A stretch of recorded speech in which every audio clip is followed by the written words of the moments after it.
ETHOdyssey panel on diversity and what it's like to journey into Ethereum from a strong women's perspective.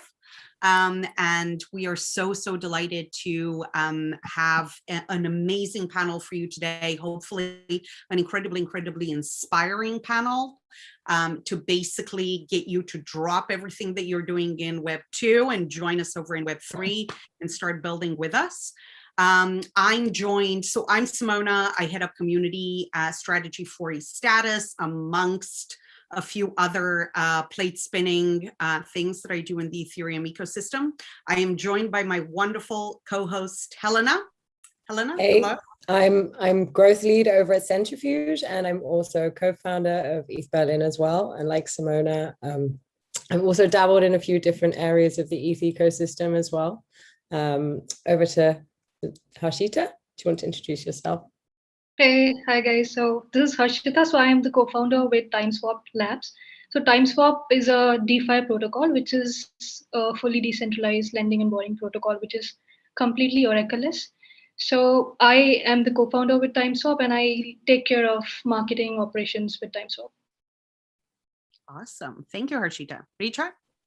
Hey everyone, hi, I'm Richa. I'm the co-founder at Ethereum Push Notification Service.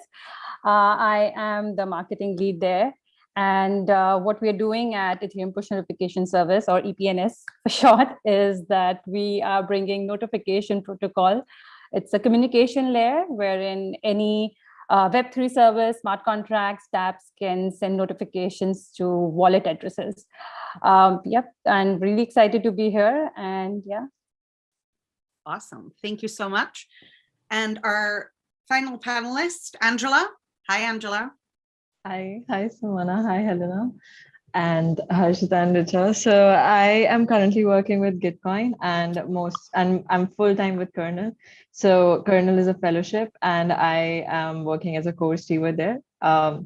Apart from that, before that, I had worked as a blockchain platform engineer at Matic, which is now Polygon. And that was my first entry into blockchain. So I entered into blockchain through Polygon. And ever since, I just never left Ethereum then. So, and here we are. It's kind of what happens, right? You never really leave. Like, hold on a second, I'm gonna stay because this place is wonderful. It kind of is the way it goes for all of us, but I'd love to know what that journey has been for each one of you, right? Because each journey is different. Each journey is so meaningful in what we bring to the space, how we shape it individually, right? The values that we bring and so on. For me personally, it was very much a, read about it, realize that stuff is already happening, again, drop everything and join, because you're like, okay, I need to be there and build this new Web3 situation. I cannot possibly continue my normal endeavors. And so the rest, as they say, is history. Helena, what was yours? Like, well, I mean, I guess, I think a lot of volunteering was done, and especially this is kind of why we're here today, right? I volunteered a lot at a lot of ETH Global events after having started in the space at Parity, but it was really that kind of threw me into the community. And we all met at ETH India in 2018, which is why this panel is very special to Simona and I, because we also organized a Women in Blockchain meetup back then. And I think we were really blown away by the stories we were hearing from each and every woman that was there. And it was certainly extremely inspiring. And I think, it was hearing those stories as well that kind of really pushed me to keep moving and to keep doing what we're doing. But yeah, I think it would be good to hear from you guys. How did you get into the space? And how are you, how did you get here, basically? Shall we start from the tail end? So Angela, you were the last to come in. Let us know. Sure. So for me, it started from ETH India 2018. And that was, I think, my second hackathon ever that I participated in. And back then Ethereum was pretty new, and I just knew about Bitcoin through a book that I was reading. So, and that through that hackathon is how I got to dabble into the technical side of Ethereum, and that was that was incredibly fun. So the vibe of the community in there, and it was so welcoming, and everything felt very welcoming in this ecosystem. And I would say it was partly because of the way it was organized, and that is for Devfolio, and otherwise also as for the ecosystem. It felt like there is so many possibilities right out there, and there's so much that can be built.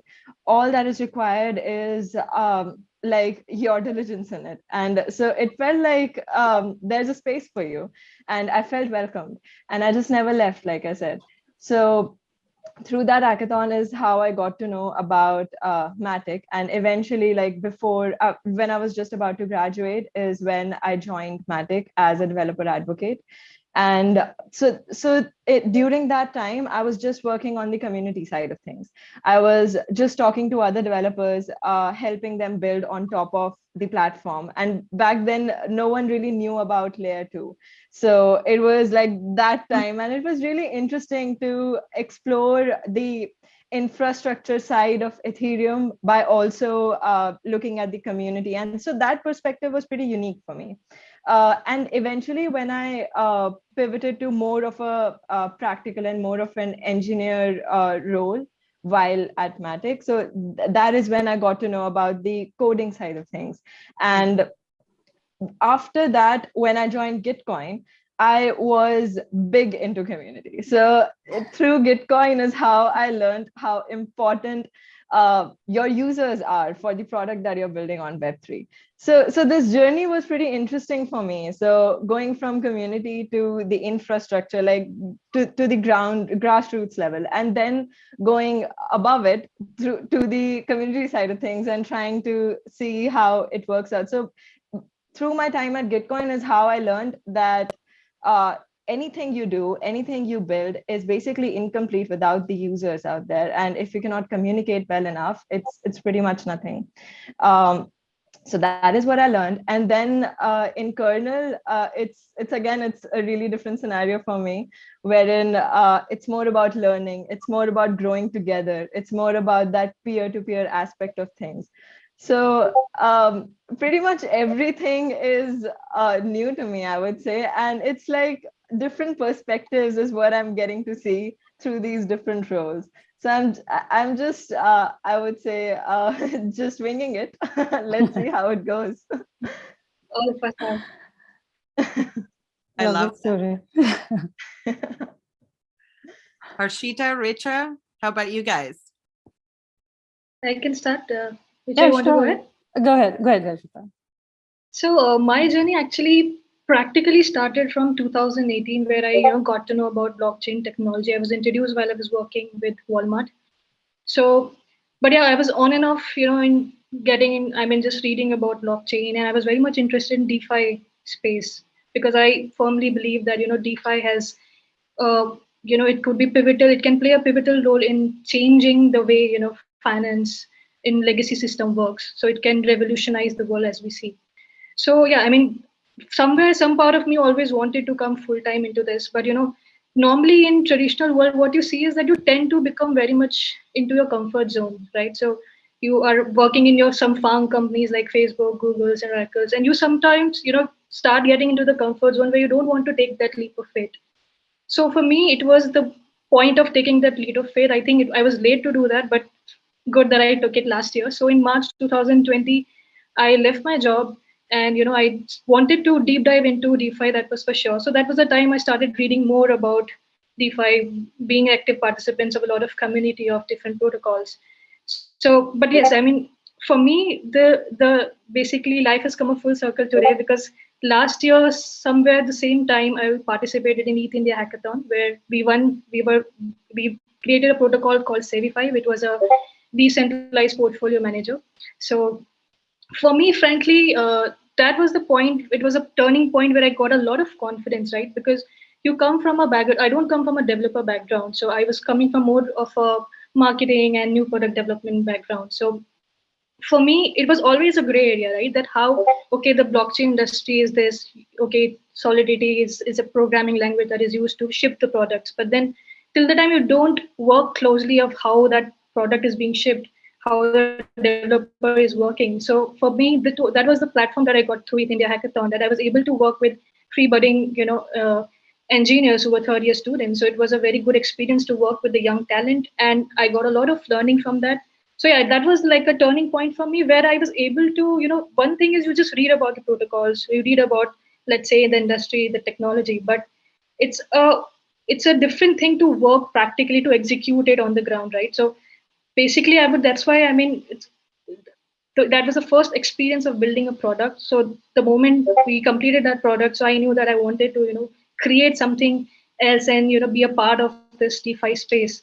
So that's how, we got in touch with, one of the founders of TimesWap Labs, and the journey started from there. And then we were able to get the funding from top tier funds of Silicon Valley, and the journey has been great since the time, I took that plunge. So I think I would say, if you are a woman who is basically very much interested in blockchain, but somehow is not sure, I would say, just trust your, let's say, trust your feeling, trust your basically interest, and then take the plunge. Just come here.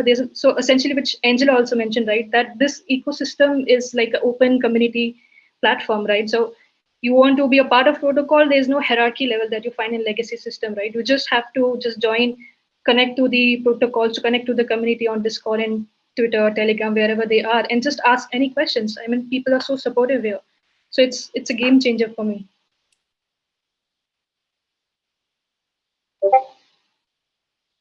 And then Richa, I guess, do you want to give your story? Yeah, sure. So, I mean, a very exciting story so far, and just, I mean, could listen to such stories, all day. So for me, I worked earlier in traditional financial technology consulting. I worked with Deloitte. I had some corporate experience. Then I started working with a blockchain startup. And around 2018, I and my co-founder, we thought, we really enjoy the space. So why not start, poking around and seeing what are the pain points that we can address and start something of our own. And at that point of time, we just had an idea, rough idea that, the user experience is something that was broken because notifications is what we were looking at to sort of address or do as a pain point. We wrote to Ethereum Foundation back then. It was early 2019. And we were surprised by the response that we got. Like, they sent an email, a very detailed email on what we could do, the next steps, all the links. And they encouraged us to join the global hackathon that was happening. We joined the hackathon, built a rough POC. And at that point of time, it was just that we were really excited because we had an idea and it was going somewhere. We didn't know we were going to register a company and do the next things that we did. And that's when we met a lot of people. We started talking to teams from Aave, ENS. And that was amazing because everybody was so open. They would, we would have office hours. They would tell us, you could do this, that. The protocol developed, matured. Then we got selected for the IDO product validation, where we learned how to sort of synthesize user ideas. We were one of the top 20 projects that was selected there.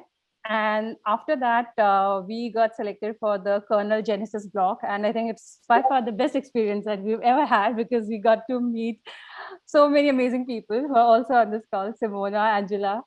And that was, I think, something that really changed there for me is that, I came from a technology background. I was primarily coding. And right now, I primarily look into marketing. So kind of switch gears.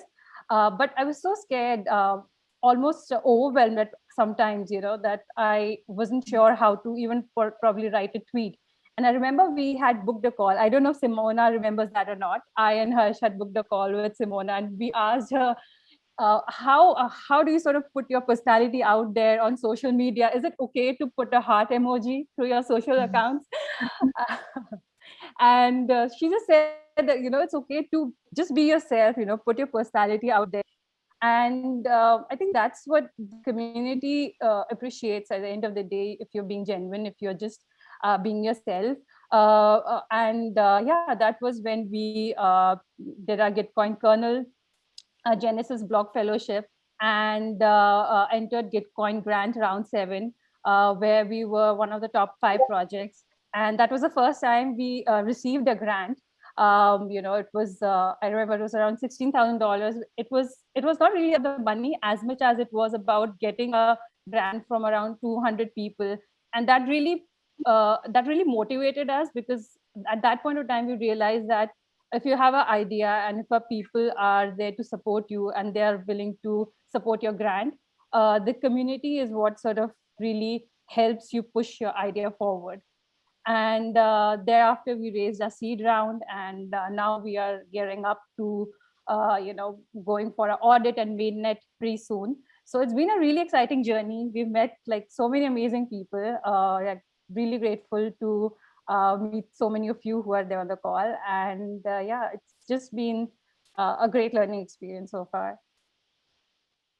Yeah, I think everybody's journey seems to have some sort of like whirlwind story. And it's really interesting that a few of you touched on the whole kind of non-tech to tech or tech to non-tech, because, it leads me nicely to the next question, which is like, what challenges have you faced along your journeys and how did you overcome them? I mean, certainly just a quick one from my side, coming from a non-technical background and coming into the space in 2017, where the education to the non-technical people was just non-existent, kind of keeping up to speed and really getting that education was definitely probably the biggest challenge I think I've faced. But I think we're getting a bit better at that. But yeah, I'd like to hear from each of you what your challenges were and how you overcame them.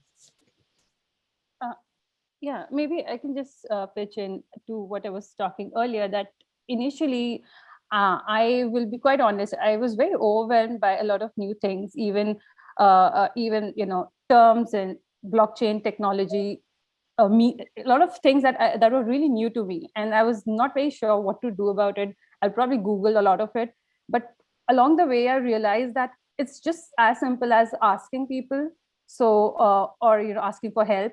Whether it's in your team or even if it's around with people.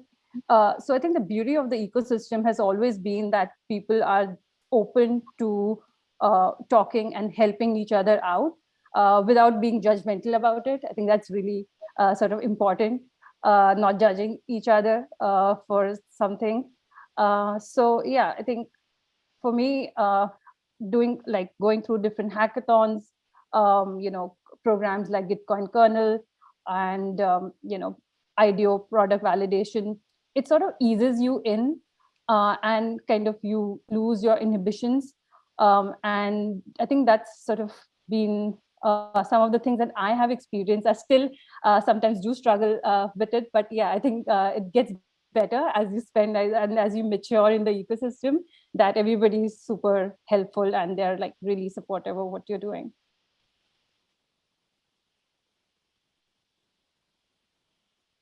Harshita, Angela, any kind of challenges or anything that you've kind of was a little bit of a bump in the road? Yeah, I mean, for me, frankly, honestly, once I decided that, I want to be part of this ecosystem, for me, there were not many challenges in terms of, let's say, getting the resources. I mean, as I said, that, the best part about Ethereum ecosystem, is like, it's like so open communication that, everyone who is interested and be part of any protocol, be part of any of the projects, you can just reach out to the team and, everyone is so willing to help you, including the founders and the community. So that way, that was not a problem. But yes, as Helena was mentioning, that we have to kind of taking that first step can be a bit difficult, because I think still, if you look at blockchain, is still not mainstream as a technology. So let's say the students who are still wanting to plunge into the blockchain technology or Ethereum ecosystem, I think educating about how this has the potential to revolutionize the world, because let's say how Web3 is going to get mainstream, and I mean start looking for, let's say, long term, for 5 years from now, how do you think that the Web3 is think will be evolving? So basically educating them of the potential that blockchain space, let's say, has. It's like fully decentralized, it's trustless. So it has a true potential of, changing the humanity as we see. So it can be a paradigm shift. But then that education has to still go mainstream. I mean, so I think creating more platforms where, we can, so essentially we are already organizing hackathons per se, for example, but then creating more platforms where, it's more about having some mentors where, let's say some of the students who want to just reach out, they can have their mentors and just clear their questions if they have. So it's about, I think, more about reach and the education. Other than that, I think once you're part of this ecosystem, I see if you are a passionate and interested person, you can find your ways, and people are very much helpful in this industry. So for me, I feel the biggest challenge was getting over this thought that I always had in mind that I'm not good enough and that I have to try hard. I think it's called Imposter Syndrome, but whatever it was or whatever it is called, it feels really bad. So it's not really related to Web3 or Web2 or anything in general. It was just my personal challenge, and it was the biggest challenge that I had to face. So I still remember in that hackathon that I just talked about, through which my entire journey started. I felt like I was the only person in the entire room who didn't know Ethereum, or maybe this other person who is sitting right beside me knows everything about Ethereum and I don't know. It could be because we were still pretty new into the space, and it wasn't like I could buy a book and learn everything about it. But I don't know what factors there were, and I don't know what solution there is. But that was pretty much the biggest challenge that took me the longest time to overcome. And I think I'm still struggling with it. But I think there's a lot that I have come along since these 1 or 2 years in through my journey.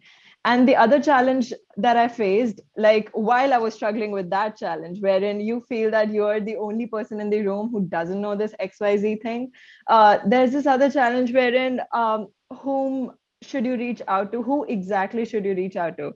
It was a particular challenge for me because I would prefer not reaching out to people. So there's this thing about introverts that they just want to sit in a silo and do just their own thing all day. And so that was this other challenge that I had to face. And then because I feel that there weren't a lot of people writing books or a lot of people curating resources, which I'm really thankful that there are community members who are doing that now. It's really easy to do a Google search for, let's say, ceramic and not landing on actual ceramic. So we have come a long way since that. And so this is what I'm really thankful for. And these were the 3 biggest challenges that I faced. And yeah, I'm still struggling, but let's see how it goes. I love all of those kind of moments so much, because everything that I'm hearing is like the main thread is the community is so open and welcoming, and you can finally get rid of that imposter syndrome that maybe, we've been taught to kind of have, because there's so many structures and certainly corporations in Web2 that are like, no, this is so important and you're not.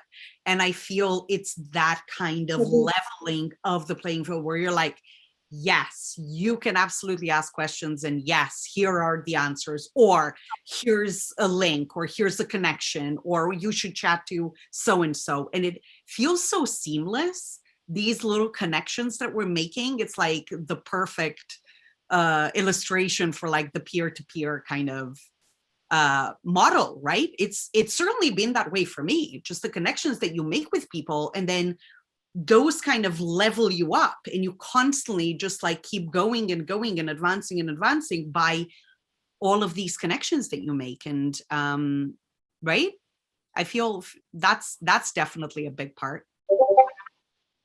Agreed. Yeah. And so with that in mind, with those connections in mind, with the importance of that network and the importance of the, helping each other out and contributing to each other's stories and journeys and advancing through them, what are you doing individually, collectively, to enable newcomers, right? Now that you're basically like different varying degrees of OG, or definitely working your ways to getting there. What are you doing to prepare that path for, or make it easier for women and for anybody, all of these newcomers who want to get involved? How are we making it better? How are we paving that way? Can I go first on this? Yeah. I'm a steward at Kernel, so need I say more? There's nothing I can add in there, honestly. Do you want to give like a little bit of an insight, in a nutshell, what Kernel is and why it's so helpful? Absolutely. So like you mentioned, everything. So the greatest thing that helped each one of us in this panel, and in general that people feel welcomed in here, is because of this community aspect of things. You can imagine this community as a graph, and you can imagine Kernel as the colored nodes in it. So Kernel is curating that community for you. And once you are in the community, you feel, so it's just all of the energy that you feel in Ethereum, or all of the energy that you feel in Web3, it's ramped up inside Kernel, and it's focused learning throughout the 8 weeks. It's a bunch of things. It's not just learning, it's building, and it's getting to know other people. It's just building your network so you can make your own journey throughout it. I don't feel that, it's not like you come with a certain mindset, or you come with a certain end goal, which is just about building. So there was this one podcast that came out of last block. So Alicia started her own podcast out of it. So your adventure can be anything. And it's just like that. Your adventure in Web3 can be anything. Richa didn't decide to be a marketing person, but it so happened in Web3. And that is how it happens in Kernel. So it's like that mini version of what Web3 can offer you. And I feel like that is the one perfect entry or gateway into this wild, chaotic, and beautiful space that you can be in. So it's nice to have that handbook with you. It's like a hitchhiker's guide to the Web3. That is what we try to do. That was very poetic. I love it. Thank you.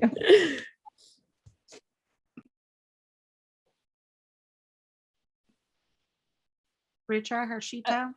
Yeah, sure. Yeah, Richa, go ahead.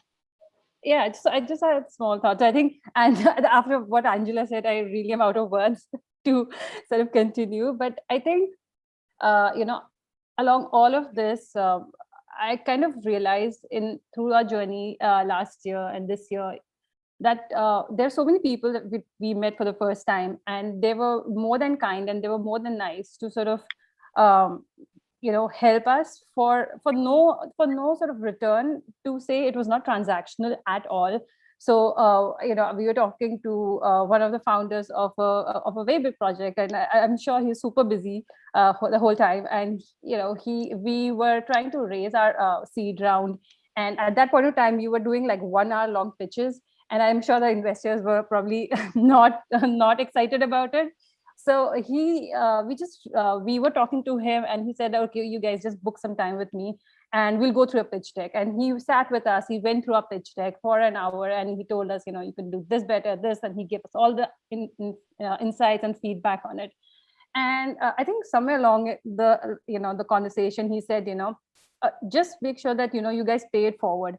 And to me, like that was just that moment. I was like, oh God, like, that's the key, right? That's a mantra that you sort of, you kind of hold on to, and you also pass on to, that you should pay it forward once you're in a position that you've learned something, you have achieved something.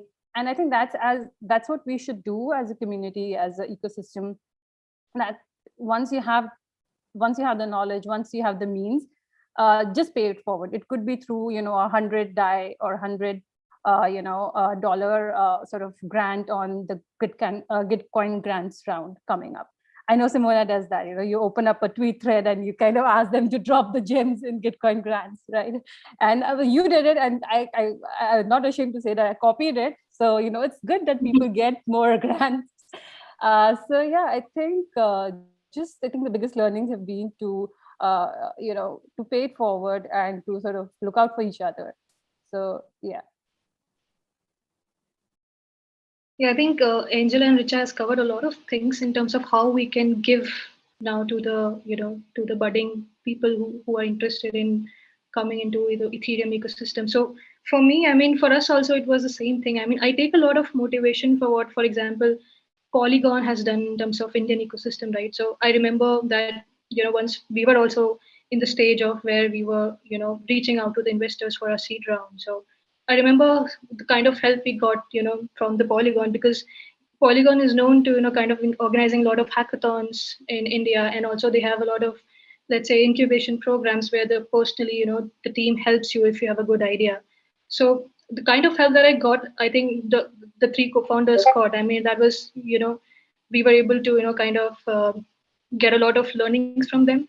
So I think that helped us a lot. So I think from us, I think what we also think is in the long term, as part of being the TimeSwap teams, that we also want to create, let's say, a lot of I mean, participate in a lot of hackathons, organize a lot of hackathons, and reach out to more colleges and schools, let's say, in India, and just increase the reach. So that's how, we want to help ETH India per se to kind of increase their reach in Indian colleges. So I think there's a lot of still scope in that. And apart from that, so this is about, getting, let's say, the young talent, but also there's a lot of budding entrepreneurs who wants to, kind of create their own products. So I think for them also, for us, it would be, and basically we want to kind of create a small incubation program where, once, we are an established product, that then people can come and then just share their ideas, and then we can just help them to, reach out to other potential investors who can help them to, kind of incubate and expand. So one is that, and then one would be also, since we are into DeFi space, we also plan to create a repository of, because the problem that I also faced, that when I was starting in DeFi specifically, of course other people who were, let's say, uh, were planning to participate in, let's say, any other, let's say, just read about any blockchain project, is that they struggle to, find out what is the right kind of content or right kind of material they should, look out. So I think creating a repository, for example, the what Coinbase Earn has been doing, that, you just go to their website and just go to Coinbase Earn, and you can read about different protocols, what they're doing. So it's like a elaborative course that they have created. So from our side, as a responsibility, I feel that, once we have, since now it's been more than, 1.5 years we are into this DeFi space, so we have a lot of knowledge to impart. So I think our goal is to also create a repository of, let's say, if somebody is trying to learn about DeFi, repository of a lot of content, let's say links to different podcasts. And also there are a lot of terminologies, let's say if somebody is not coming from a finance background, that he is not able to understand. So for them, creating that repository of a lot of, glossary, basically a lot of terms that people are not familiar with, just explaining them in ease, I mean, to simplify that. So I think educating and then helping the, let's say, the incumbents to, how to reach out would be something that we want to focus in the future. Yeah, I think education has been a big buzzword in this discussion, right? And I think something that, I value about ETH India and the organizers is that, like, they really had a mission to get into the grassroots and to educate people from the ground up, basically. So yeah, so that's super wonderful to hear that you guys are kind of giving back in the same way as well. I think we actually have a little bit of time for some questions, and we have some questions in the audience too. So I'll ask the first one. Okay, so what are the best places to get feedback or funding after you have a proof of concept? And that's from Shrey Paharia.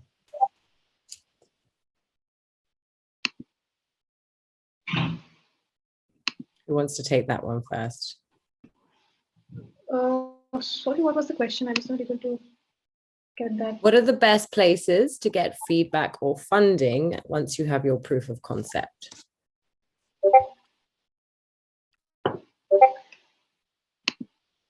I think, see, there are a lot of, I mean, what I feel is, let's say if somebody has a good idea, would be, of course, there are a lot of platforms, like you have a lot of hackathons where you can participate with your POC, which is already ready.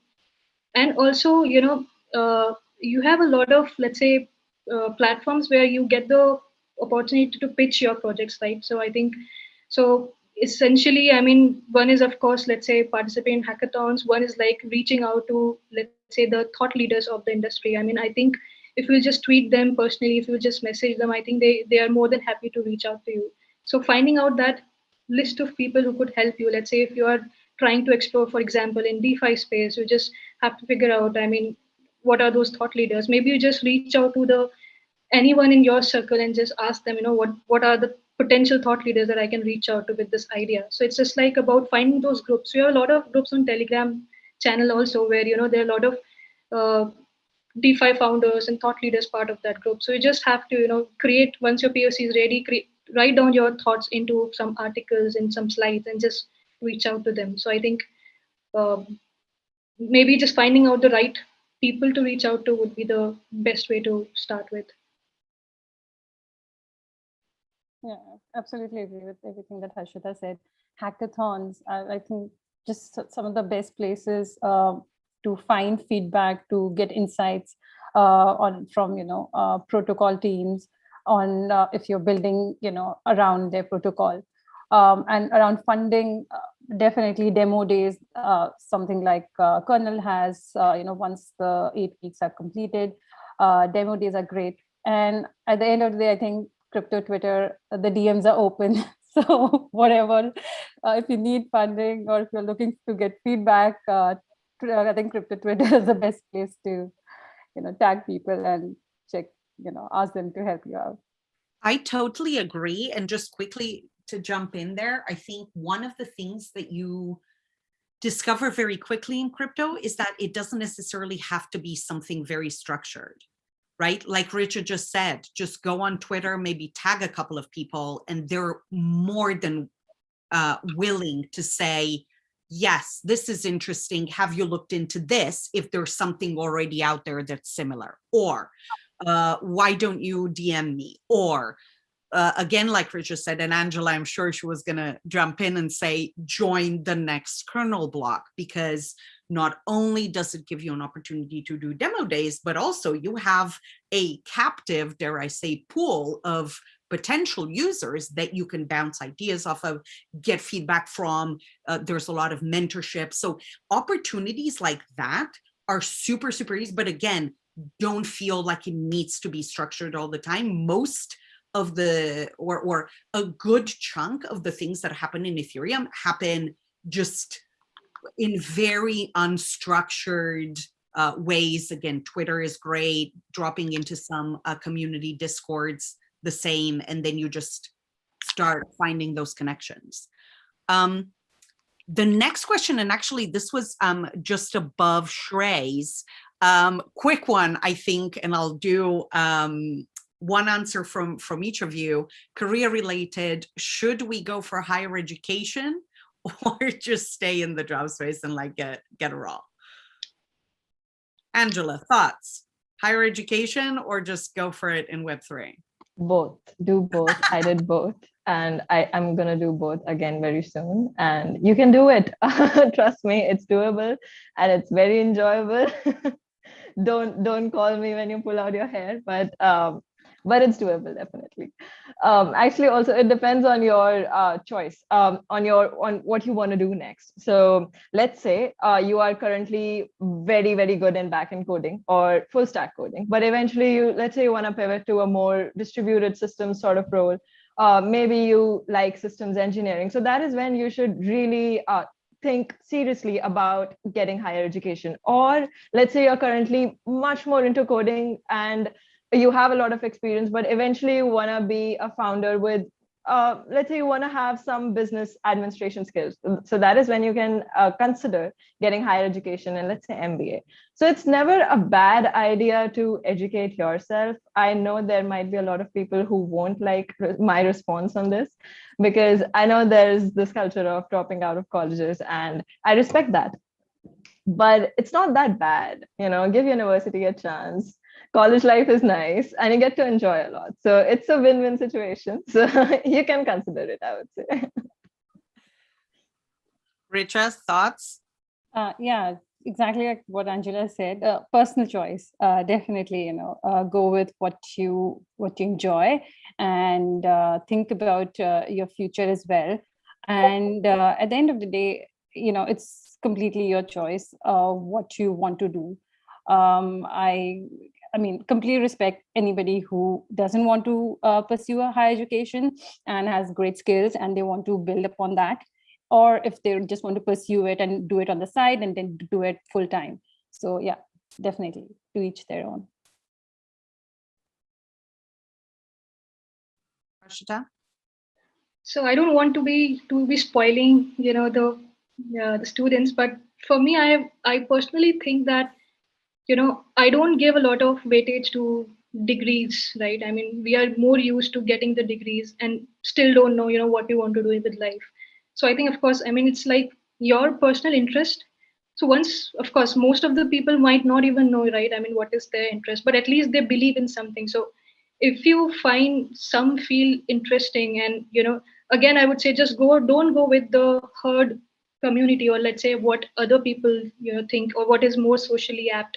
Don't go with, let's say, just, for the package, or, how much money that the job offers. Go for what you believe in and where you feel that you find yourself working long term. So I think if it's a degree, of course, if you feel that, degree is going to give you a lot of, let's say, exposure while you're, studying, or being part of that, let's say, degree, then for sure go for it. But then again, I would say don't go for the degree for the sake of it, because I think now the world is moving towards where people don't give weightage to your degrees, but how much knowledge you have, what talent you have, what skills you can bring to the table, rather than, from what background you're coming. So I would say just go with your interest, just go with the field where you believe that, your long-term interest lies. Awesome. And I think just following on from that, because it obviously referred to higher education, and we know that there's a lot of students, and I guess at that level, at the university level, there's a lot of interest in Web3 and in Ethereum. And we've got here, Shubham is saying, I think students being more vocal on their campuses to highlight blockchain or really kind of drive that attention to blockchain is needed. Like, what do we feel? Have you had that experience where there was a very prominent blockchain club on campus and that helped? Or how do we feel we can enable that in those higher education or educational institutions?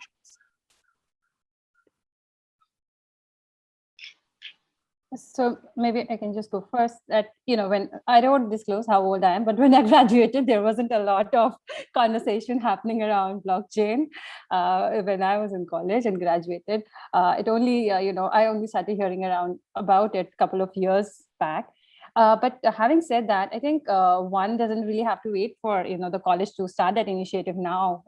Everything is so open. I mean, we are right now, at Indigo, ETHOdyssey, and we are having these conversations. So these are great platforms, forums where, and like Kernel, where all these conversations are happening. We have, one of our team members, intern, he's, Robin, he was part of the Kernel at this time. So, he's in college, he has his own project. He's also in Kernel doing so many things. I think that's like, I mean, this is the time to be. I mean, this is the best time to be.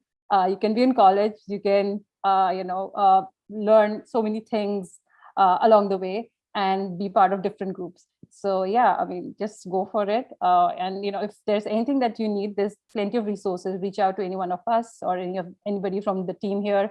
I think everybody is happy to help. Yeah, I guess with that, we should wrap up. We could be talking about this for hours. Or Simona, did you want to say one more thing? There's one more in Q&A that says, what is your advice for everybody? And that's actually a great one to end on. What's your advice for everybody trying to find a problem in the space to work on? I think just straight off the bat, look at something that you're interested in rather than trying to find a problem. Like, I think all of us kind of started from an angle of, I would like to change this one thing. Here's the tech and here are the people to help you do that. But I'd like to know, like, super quick piece of advice from each one of you from somebody who is standing like right on the edge of Web3, what is the advice to make them take that step? Just super quick, make it inspirational. I guess hackathons, they give you the best platform, really. You have an idea, there's an issue you want to solve, get yourself to a hackathon and get that idea on paper. Everyone wants to hear these kind of ideas. Absolutely. And just real quick, right? Like, I mean, everybody can address a unique problem, but I think it's also to look at it from a different perspective, that there could be a problem and there are different people trying to solve it in different unique ways. So maybe look at it that way as well. So that will be pretty interesting. And, you know, if you have an idea like we are doing at India, so, you know, just always believe that, you know, now's the time where ideas, they will surpass geographical boundaries. So whether, you know, somebody asks around funding or about, you know, how you can sort of reach out to different people. So it's not really you need to be in a specific, you know, geographical location to now kind of reach out for funding or sort of ask for help for different people. You know, there are a lot of virtual meetups, and the options and the ideas are limitless. So yeah, just go for it. And I guess if you have any other questions, just drop them on the tweet as well, and we can kind of answer them or reach out to any of us individually. And also look out, because DevFolio are going to be announcing a special fellowship coming up, which is going to be for women. And yeah, just keep an eye out on any funding and grants and things like this too. That's another thing that helps everyone get their foot on the door. And thank you so much, Denver, for sharing all our Twitter handles. Like we say, a lot of opportunity happens on Twitter. So if you want, like Helena said, if you have more questions, add them to that tweet, DM us. We're always happy to help out and share any kind of ideas we have, and hopefully see you over here very soon so we can build this stuff together. Thank you, everyone. Thank you so Thanks, much. everyone. Thank you, everybody. Bye-bye. Thank you. Thank you.